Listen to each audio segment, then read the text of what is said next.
Muy buenas tardes a todos. El día de hoy vamos a estar trabajando con investigación dirigida. Para comenzar, quisiera retomar un artículo de Moya Segura, Chávez y Baja y Castillo Rodríguez, perdón, del 2011, titulado La investigación dirigida como un método alternativo de la enseñanza. Bien, los autores mencionados con anterioridad observaron que en la década de los 70 se presentó una gran atención a las transformaciones de cómo enseñar, qué estrategias impulsar, dado que estaban criticando la educación bancaria. Por eso se requerían nuevas estrategias didácticas para que no se viera una educación solo acentuada en el contenido, pero sin que pudieran los alumnos reflexionar lo que estaban haciendo. Y pues bueno, fue especialmente en el área de las ciencias, donde se fueron incorporando estrategias que promovieran la participación activa del estudiante y una construcción conjunta del conocimiento. Según Núñez, en el 2000, a pesar de la influencia de diversas corrientes pedagógicas, la enseñanza de las ciencias tiende a enfatizar la relación del experimento y demostraciones en clase, así como observaciones en el campo, actividades que busquen contextualizar el aprendizaje y vincularlo con la vida diaria de la persona. Este enfoque contrasta pues con el método tradicional y la educación bancaria, en donde nada más eran concebidos los estudiantes como recipientes del conocimiento. Además, se buscaba que estas nuevas estrategias consideraran los conocimientos previos de los estudiantes, los cuales se deberían de configurar a partir del uso cotidiano de los términos científicos y de la interacción con su entorno, según Moreira y Greca en el 2003. Las tendencias recientes en la enseñanza de la ciencia entonces iban a estar abogando por un aprendizaje significativo, en el cual los estudiantes participaran de manera activa en la reconstrucción y el cuestionamiento de conocimientos que tradicionalmente se transmitían de manera ya elaborada. En este marco, pues se fueron desarrollando diversas estrategias basadas en la teoría como el aprendizaje por descubrimiento, la enseñanza expositiva, la generación de conflictos cognitivos, la resolución de problemas, la investigación dirigida, junto con la incipiente promoción del concepto de metacognición.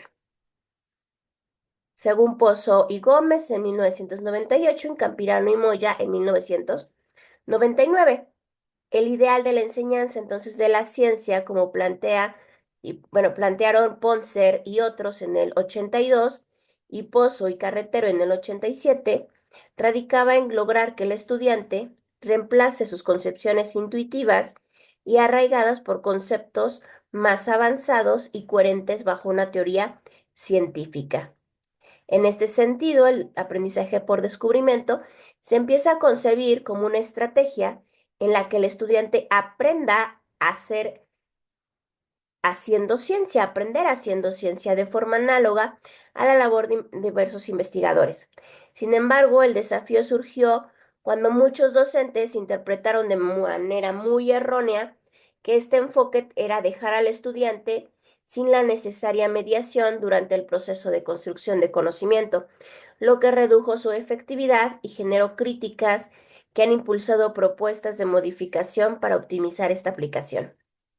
En la enseñanza de la ciencia se observa una tendencia histórica a segmentar también las prácticas de laboratorio de las transmisiones de conceptos y resolución de ejercicio, como lo podemos ver en la universidad, que a veces, por un lado, llevan las materias teóricas y lleva de manera separada los laboratorios, y a veces es por diferentes docentes, según estudios de Gil, Furio, Valdés, Salinas y otros en el 99. Hill argumenta entonces que la ciencia no se establece una división rígida, que no podemos ver por un lado conceptos y por el otro lado una práctica sin que haya una interrelación, ya que un número y un fenómeno y los conceptos son elementos interrelacionados de manera esencial en la construcción del conocimiento. La fragmentación en este proceso nos impide que los estudiantes comprendan la ciencia en su totalidad y limita la capacidad de contextualizar y aplicar los conocimientos adquiridos. Investigaciones de 1999 en la didáctica de las ciencias respaldan la necesidad de integrar entonces el aprendizaje de conceptos, la resolución de problemas y las actividades prácticas. En el 87, Cañal y Parlan destacan que la investigación en el aula entonces debe de consistir en la formulación y resolución de problemas, de modo que la intervención pedagógica y didáctica permite a los estudiantes superar las dificultades conceptuales a partir de su propia experiencia investigativa. En este proceso, pues no solo responde a las interrogantes que motivó a la investigación, sino que también dota a los alumnos eh, para la aplicabilidad cotidiana de los conceptos, de contextualizar los conocimientos también en fenómenos reales. Y entonces nos preguntamos, ¿qué es la investigación dirigida? Bien, pues la investigación dirigida es una estrategia de enseñanza que se centra en el aprendizaje activo y constructivo por parte del estudiante.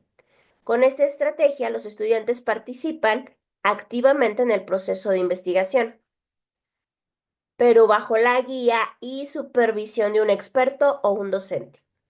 En lugar simplemente de recibir información de manera pasiva como en la educación bancaria, los estudiantes deben de involucrarse en la investigación, lo que les puede permitir construir su propio conocimiento de una manera más significativa.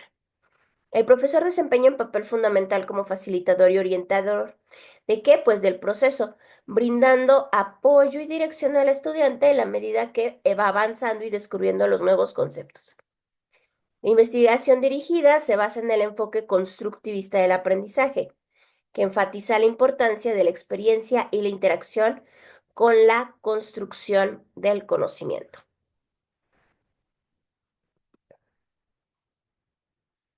Bien, ¿cuáles serían algunos principales autores que puedan sustentar esta estrategia de investigación dirigida? Pues tenemos a Vygotsky. Su teoría de zona de desarrollo inmediato se centra en una investigación dirigida. Según Vygotsky, los estudiantes pueden aprender de manera más efectiva cuando trabajan en colaboración con alguien más experimentado, por ejemplo, el docente, que les guía dentro de su desarrollo, de su zona de desarrollo inmediato en tareas que no pueden realizar solos, pero que pueden hacer con su apoyo. Tenemos a David Ausubel, conocido por la teoría de aprendizaje significativo, que enfatiza la importancia de conectar los nuevos conocimientos con los previos y esto le ayuda a pasar un lenguaje científico. Piaget, aunque no está directamente relacionada con la investigación dirigida, su teoría sobre aprendizaje, la construcción de un conocimiento científico y la importancia de la actividad humana es relevante para sustentar esta estrategia. Por otro lado, Gil Pérez en sus trabajos promueve una enseñanza basada en la investigación y el aprendizaje activo, destacando la importancia de acercar la actividad de los estudiantes a procesos de construcción de conocimiento científico.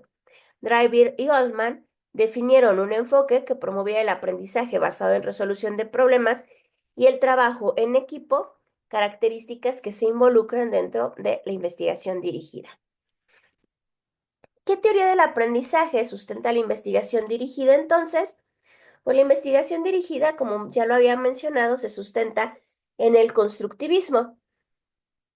Esta teoría del aprendizaje se concibe a los estudiantes como agentes activos en la construcción de su propio conocimiento. Construyen significados a través de la interacción con el mundo, la experimentación y la reflexión de experiencias. Dentro del constructivismo hay dos enfoques que adquieren especial relevancia en la investigación dirigida. Uno, aprendizaje situado. El aprendizaje se facilita cuando está contextualizado y es relevante para los estudiantes. Al aplicar los conocimientos a situaciones reales, los estudiantes pueden comprender mejor el significado y la utilidad de estos. Y el aprendizaje colaborativo. El interés social pues desempeña un papel fundamental en el aprendizaje. Al trabajar en grupo, pues los estudiantes pueden compartir ideas, compartir diferentes perspectivas y construir conocimiento de manera conjunta. La investigación dirigida entonces promueve la participación activa de los estudiantes en la exploración y resolución de problemas, a través de un aprendizaje situado y un aprendizaje colaborativo.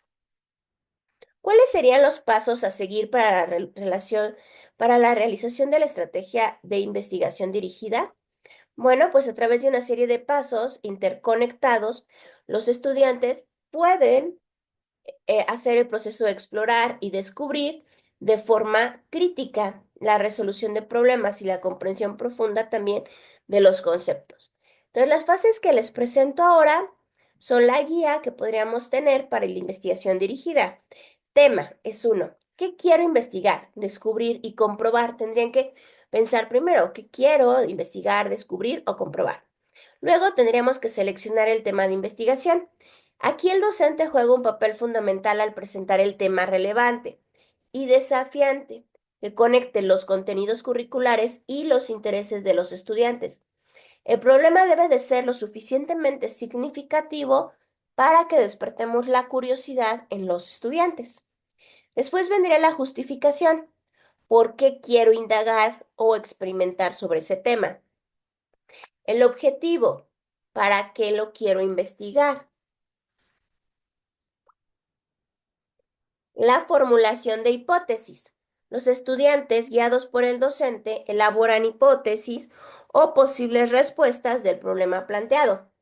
Este ejercicio inicial les permite establecer una dirección para su investigación y desarrollar una comprensión preliminar. Diseño del experimento o la investigación. En esta etapa, los estudiantes, con la orientación del docente, planifican cómo se abordará la investigación. Esto implica seleccionar los métodos adecuados, los materiales necesarios y los procedimientos a seguir, siempre priorizando una investigación controlada y sistemática, con ciertos pasos a seguir. Seguiría la recopilación y análisis y construcción de los datos, recopilación de información, construcción y análisis de datos. Los estudiantes pueden llevar a cabo el experimento o la investigación siguiendo el plan establecido.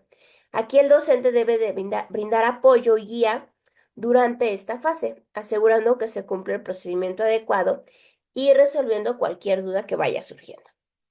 Seguiría de discusión de resultados y conclusiones. Los estudiantes analizan los datos obtenidos, comparar sus resultados con las hipótesis iniciales y debate de conclusiones. El docente debe de facilitar una discusión, fomentar el pensamiento crítico y ayudar a los estudiantes a interpretar los resultados. Y la presentación de los resultados.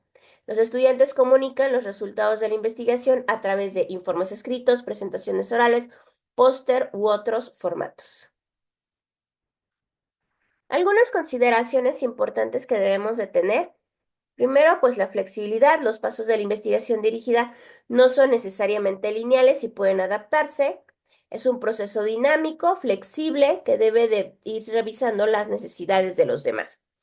Y los aspectos claves que refuerzan la investigación dirigida. Aprendizaje colaborativo, porque el estudiante a menudo trabaja en grupos, lo que le permite intercambiar ideas, compartir diferentes enfoques y aprender de sus compañeros y con sus compañeros.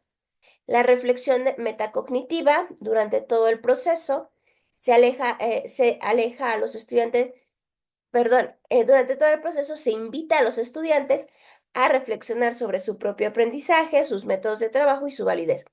Y la construcción del conocimiento científico, en donde pues la investigación dirigida permite a los estudiantes comprender el proceso de una manera más profunda, auténtica, sistemática, etcétera. Algunos desafíos y conclusiones, tiempo y recursos. La investigación dirigida puede requerir más tiempo y recursos metodológicos tradicionales que a veces los docentes no tenemos para poderlo gestionar.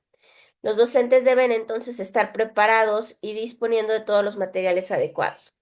Diversidad de niveles.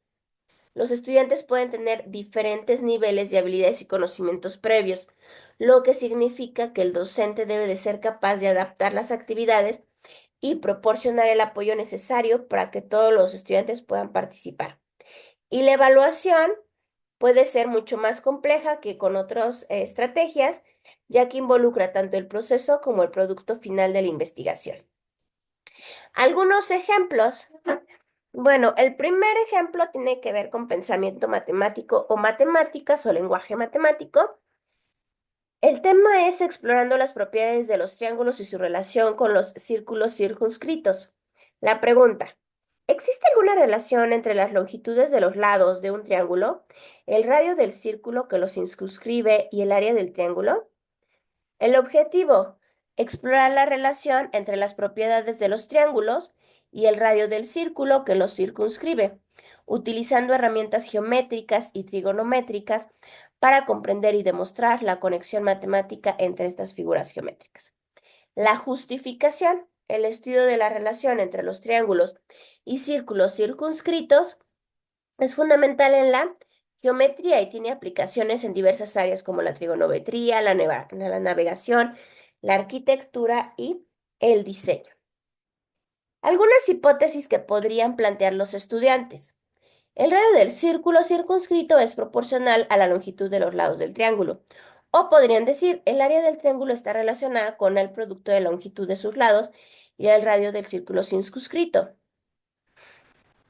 En diseño y planificación de la investigación, pues podríamos tener la construcción de triángulos. Los estudiantes trabajarán en grupos y utilizarán herramientas. Pueden utilizar regla, compás transportador o podríamos utilizar un software, de geometría dinámica como GeoGebra para construir diferentes triángulos. En el siguiente paso sería la medición de los lados y ángulos. Medirán la longitud de los lados de cada triángulo y los ángulos internos. Construcción del ángulo circunscrito. Cada triángulo construirá el círculo que pasa a través de los vértices. Medición del radio. Medirán el radio de cada círculo circunscrito. Cálculo del área. Calcularán el área de cada triángulo utilizando la fórmula de Herón o fórmula trigonométrica del área. Y la recolección de los datos. Registrarán todas las medidas y los cálculos en una tabla. Después pasaríamos a recopilación, construcción y análisis de datos. Primero tendrían que analizar las relaciones. Los estudiantes utilizarán los datos recopilados para identificar posibles relaciones entre las longitudes de los lados. Por ejemplo, el radio del círculo circunscrito y el área del triángulo. 2. Búsqueda de patrones. Buscar patrones o tendencias en los datos que puedan respaldar o refutar su hipótesis inicial. 3. Perdón. Uso trigonométrico. Aplicación de conceptos de trigonométricos como seno, coseno, tangente, para poder establecer relaciones entre los lados y ángulos del triángulo y el radio del círculo circunscrito. Pasaríamos a la elaboración de conclusiones. En la formulación de conclusiones, los estudiantes deben elaborar sus conclusiones basadas en el análisis de datos. La contrastación de la hipótesis. Ver si sus conclusiones apoyan o refutan su hipótesis inicial. Y generalización de los resultados. Intentarán generalizar sus hallazgos con otro tipo de triángulos. Comunicación y resultados. Aquí presentamos ya el informe. Podrá ser que escriban la investigación, los datos, el análisis y las conclusiones, o las presenten por medio de diapositivas. Y debate y discusión. Presentan los resultados en la clase, fomentando el debate y la discusión entre los demás grupos o equipos. Posibles extensiones del tema que podríamos trabajar después sería investigar la relación entre el radio del círculo inscrito y el área del triángulo, explorar propiedades de triángulos especiales y explicar los conceptos aprendidos a problemas de la vida real. El siguiente ejercicio es para el área de física. El tema es estudio de la velocidad de caída de un objeto. La pregunta, primero antes, tendríamos que pensar cómo planteárselas, ¿no? Entonces, en planteamiento del problema podríamos decir, los estudiantes investigarán cómo varía el tiempo en cada objeto en caer desde una altura determinada. A través de este experimento, se analizarán las leyes del movimiento acelerado, específicamente la ley de gravitación universal y la segunda ley de Newton. Entonces, podríamos poner la pregunta. ¿A qué velocidad cae un objeto cuando se deja caer desde una determinada altura? El objetivo, Estudiar el tiempo de caída de un objeto desde diferentes alturas. Verificar cómo el tiempo de caída se relaciona con la altura desde la que se deja caer el objeto. Y 3, analizar el movimiento de caída libre bajo la influencia de la gravedad. La hipótesis, bueno, la justificación sería: el estudio de la velocidad de caída de un objeto permite comprender cómo la gravedad influye en el movimiento de los cuerpos de caída libre. Entonces tendríamos la hipótesis: si dejo caer un objeto desde más alto, tardará más en llegar al suelo, porque la gravedad siempre lo hace caer igual de rápido. Materiales: objetos pequeños y pesados como una pelota de tenis o una piedra pequeña, cronómetro, regla o cinta métrica para medir, calculadora y hoja de registro. Pasos a seguir. Diseño experimental. El estudiante debe medir diferentes alturas, por ejemplo, 1 metro, 2 metros, 3 metros, desde la que se dejará caer el objeto. Usando el cronómetro, debe medir el tiempo que tarda el objeto en llegar al suelo. Realizar al menos 3 repeticiones por cada altura y obtener un promedio de tiempo de caída. Elicitación de cuerpo previo. Antes de realizar el experimento, el docente debe preguntar a los estudiantes qué saben sobre el movimiento acelerado y la gravedad. Recuerden, siempre tenemos que saber conceptos previos que tienen los estudiantes o ideas previas. Se puede discutir la fórmula de caída libre que aparece en la pantalla y desde ahí partir para los siguientes pasos. En recopilación de datos, los estudiantes deben dejar caer el objeto desde una determinada altura y medir el tiempo. Registran todos sus datos en una tabla. Luego vendría el análisis de datos. Los estudiantes deben de comparar las alturas con los tiempos de caída de objetos. Posteriormente deben de calcular la velocidad promedio de la altura utilizada y los estudiantes deben de observar si hay una relación constante en el tiempo de caída en función de la altura. En la discusión, los estudiantes deben discutir si los resultados obtenidos se alinean con las expectativas basadas de caída libre. Reflexionar cómo los posibles errores en el pensamiento, por ejemplo, imprecisiones a la hora de medir el tiempo, resistencia del aire. También se puede explorar cómo la masa de objetos no afecta la velocidad de caída, ya que la aceleración debido a la gravedad es la misma para todos los objetos en ausencia de la resistencia del aire. En conclusiones, los estudiantes deben concluir si su hipótesis inicial es correcta y cómo la aceleración debido a la gravedad influye en la caída, analizar los datos obtenidos y determinar si la relación entre la altura y el tiempo de caída se ajustan a las expectativas teóricas. Aplicación a contextos reales. Los estudiantes pueden investigar cómo se aplica el concepto de caída libre en situaciones reales, como lanzamiento de satélites, paracaidismo o caída de objetos. También pueden comparar sus resultados con experimentos históricos, como por ejemplo el de Galileo. Y posteriormente, en reflexión final, deben reflexionar sobre la importancia de realizar experimentos controlados y cómo los científicos usan este tipo de investigaciones para verificar teorías. También podrían reflexionar sobre cómo la metodología experimental, como la que acaban de realizar, es clave para el desarrollo de la ciencia. Al finalizar, pues los estudiantes deben de poder responder a preguntas planteadas al inicio, confirmando o refutando la idea entre la altura y el tiempo. Además, habrán aprendido cómo hacer un experimento controlado, analizando datos y aplicando conocimientos científicos. Este ejemplo de investigación dirigida permite a los estudiantes experimentar con conceptos clave de física, como la aceleración, la gravedad y el movimiento de caída libre, mientras también desarrollan actividades científicas y reflexivas sobre el proceso experimental. Y bueno, aquí les dejo las referencias bibliográficas. Espero que les sea de utilidad los ejemplos, lo puedan poner a la práctica, creen sus propios ejemplos y estamos en comunicación. Excelente tarde.